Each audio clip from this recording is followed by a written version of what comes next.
올해는 불기로는 2563년입니다. 자, 그럼 문제입니다. 불교의 기원으로부터 헤아리는 횟수인 오늘날의 불기는 부처님의 탄생 시점으로 기록하는 것이다. 맞으면 O, 틀리면 X. 지금 바로 번쩍 들어서 정답을 표시해 주십시오. O, X 가운데 정답은요? X입니다. 스님께서 직접 설명을 좀 더 부가 설명해 주시면 좋을 것 같습니다. 대개 보면 이제 부처님 오신 날 행사를 하면은 불기를 많이 쓰는, 그래서 불기 2563년이다.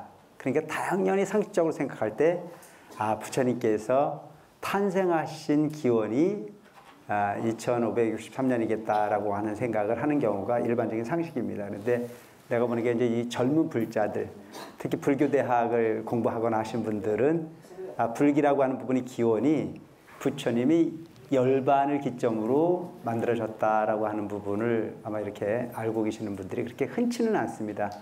그럼에도 불구하고 우리 해성사의 신들들이 다수가 부처님의 열반을 기점으로 부처님의 불기가 정해지는 부분을 많이 그래도 이해를 하고 있는 것 같아서 복 다행이다 싶은 생각을 합니다. 사실 불기는 남방불교권에서 1956년도에 부처님이 열반 2500년이 되는 해에 그 회의를 했습니다.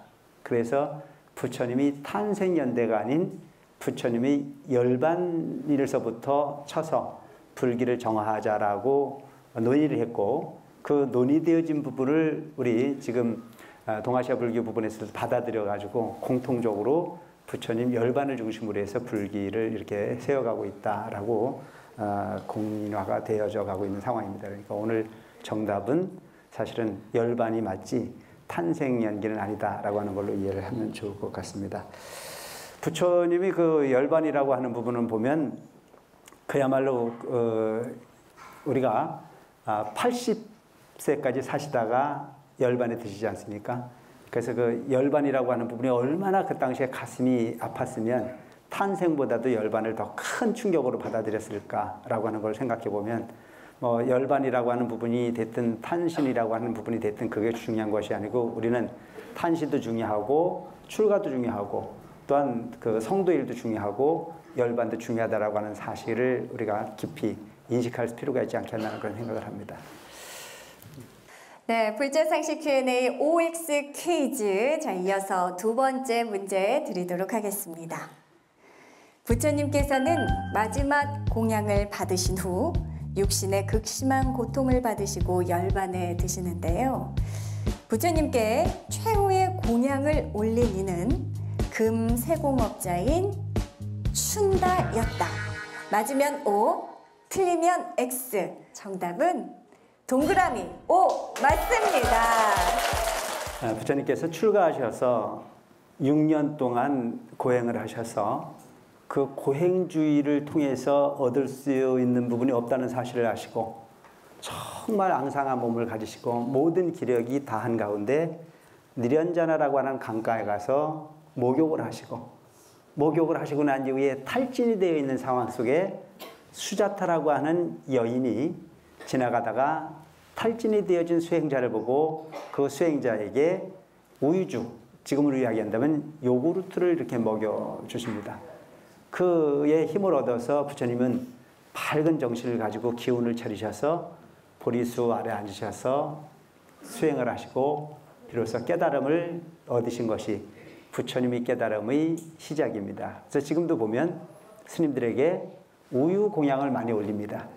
그래서 우유 먹고 깨달으라고 이제 그런 그 연유를 통해서 최초의 공양은 바로 부처님이 깨달음을 얻을 수 있도록 공양을 올린 수자타라고 하는 여인이 올린 공양이 어떻게 보면 최초의 공양이 될 수 있는 부분이고, 부처님이 열반에 드시기 직전에 드신 공양은 춘다의 공양이었습니다. 즉 우리는 금세공자라고 표현도 하고 있기도 하고, 어느 경우는 대장장이 춘다가 올린 공양을 통해서 부처님은 설사병을 얻으셨다라고 이야기를 합니다. 근데 많은 사람들은 부처님께서 춘다가 올린 공양을 드시고 설사병을 얻어서 돌아가셨으니까 춘다는 어떻게 보면 죄인이 될 수도 있습니다. 그럼에도 불구하고 부처님께서는 열반에 드시기 전에 이 세상의 공양 중에 가장 진귀한 공양은 수자타가 올린 처음 공양과 내 생을 마감할 수 있는 그래서 인연을 갖게 한 춘다의 공양이 최고의 공양이었다라고 묘사를 하고 계십니다. 여기서 우리가 엿볼 수 있는 부분은 뭐냐면 부처님은 이 세상에 그 어떤 것도 원망하지 않으셨다는 사실입니다. 그리고 춘다가 올린 공양의 그 공양물을 이야기하기보다는 춘다의 정성스러운 그 마음을 이 세상 가장 거룩한 공양으로 묘사하고 있는 모습을 보면 바로 우리는 어떤 행위가 마음의 정성이라는 자체를 우선시하는 것 자체가 부처님이 가르침이 본질이 아니었겠나 싶은 생각을 합니다. 부처님은 버섯 공양을 드셨다고 합니다.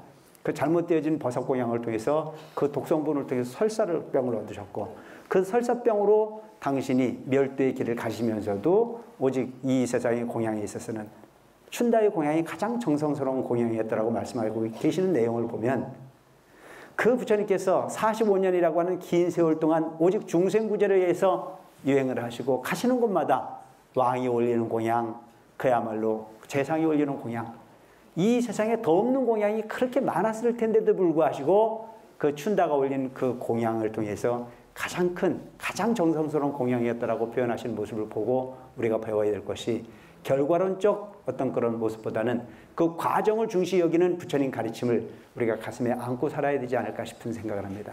오늘날 우리가 세상 사는 모습을 보면 결과만을 가지고 논하는 경우가 너무 많습니다.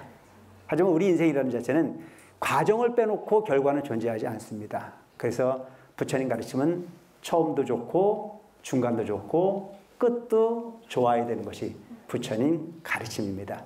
무조건 모든 불자들이 원망으로서 세상을 살기보다는 그의 정성을 이해하고 포용할 수 있는 넓은 마음의 주인공으로 살아가시면 그것이 부처님답게 사는 부처님의 올바른 제자가 아닐까 싶은 생각을 합니다.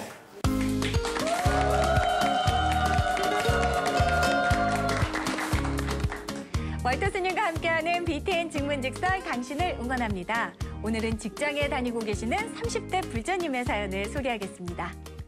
스님, 전 군대에서 불교와 인연을 맺어서 힘들 때마다 법당에서 기도하며 또 스님의 법문을 들으면서 어려움을 이겨냈습니다. 저의 고민은요, 이렇게 좋은 거 더 많은 사람들에게 알리고 싶은데 그 방법을 잘 모르겠다는 것입니다. 스님, 어떻게 하면 좋을까요? 아주 훌륭한 청년인 것 같아요. 네. 군대에서 만난 이 불심을 가지고 이제 제대 이후에도 주변의 누군가에게 불교를 가르치고자 또 알려주고자 애쓰는 그 마음이야말로 아주 훌륭한 불자의 마음가짐이 아닐까 싶은 생각을 합니다. 불교에서 이야기하고 있는 가르침 중에 육바라밀이 있죠. 육바라밀 중에 보시바라밀이 이 첫째거든요. 그 보시바라밀 중에 첫째가 뭐냐면 법보시입니다. 법보시는 바로 부처님의 진리를 모르는 사람에게 부처님의 진리를 가르쳐주는 행위를 우리가 법보시라고 얘기합니다. 법보시를 하는 방법 궁금하시죠? 네. 아주 쉽게 할 수 있는 방법이 있어요. 불교 텔레비전에 이 스티커를 준비를 했거든요. 이 스티커를 보면은 불교 텔레비전 채널이 쫙 나와 있습니다. 이 부분은 바로 전화를 지금 자막에 나가는 전화번호를 전화를 주시면 전국 사찰 개인에게도 많이 보내드릴 수 있습니다. 주변에 있는 많은 분들에게 이 스티커를 많이 나눠주시면 불교 텔레비전을 모르는 많은 불자들에게 불교 텔레비전과 인연을 맺게 할 거고 그 인연을 통해서 법문을 듣다 보면 그것이야말로 가장 완벽한 법보시가 될 겁니다. 와, 그렇습니다. 지역마다 다른 우리 집 TV 채널 꼭 확인하셔서 자나깨나 부처님 가르침과 항상 함께 하시길 바랍니다. 여러분, 자나깨나 뭐라고요? BTN! 네, 월터 스님과 함께하는 BTN 증문즉설 당신을 응원합니다.